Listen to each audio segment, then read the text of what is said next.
Without objection. Mr. Speaker, 40 years ago this month, President Nixon launched the war on drugs. 4 decades later, I asked through new media for Americans to share with me their thoughts on what I believe to be a major public policy failure. Just listen to this story of Neil from Baltimore that Law Enforcement Against Prohibition shared for me. Late in the evening on October 30th, 2000, Neil was awoken by the ringing of a telephone. As the commander of training for the Baltimore Police Department, late-night calls weren't unusual, but this call was different. He was told that one of his officers had been shot and taken to the hospital. The officer was a corporal and a 15-year veteran and undercover narcotics agent for the Maryland State Police. He was assigned to a drug enforcement task force and on that night was making his final drug buy in Washington, D.C. from a mid-level drug dealer when the dealer decided he wanted both the drugs and the money for himself.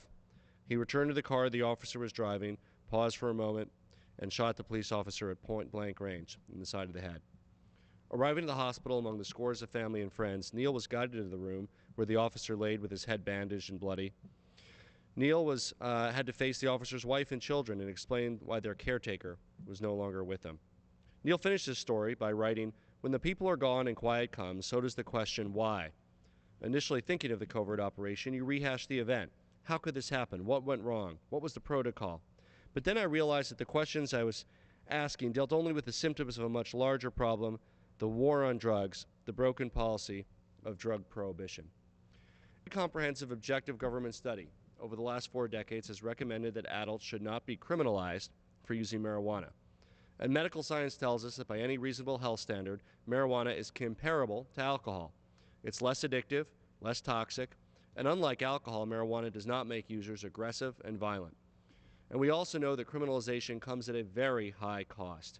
Each year, more arrests are made for marijuana possession than for all violent crimes combined. Again, each year, more arrests are made for marijuana possession than for all violent crimes combined.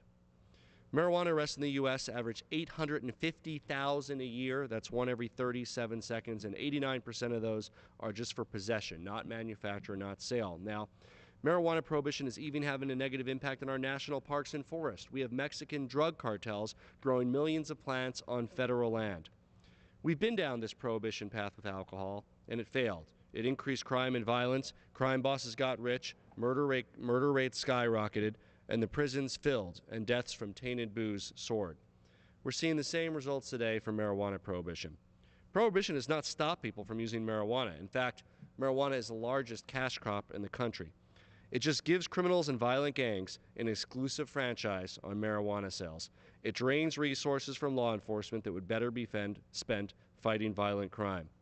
It makes it harder to keep marijuana away from children.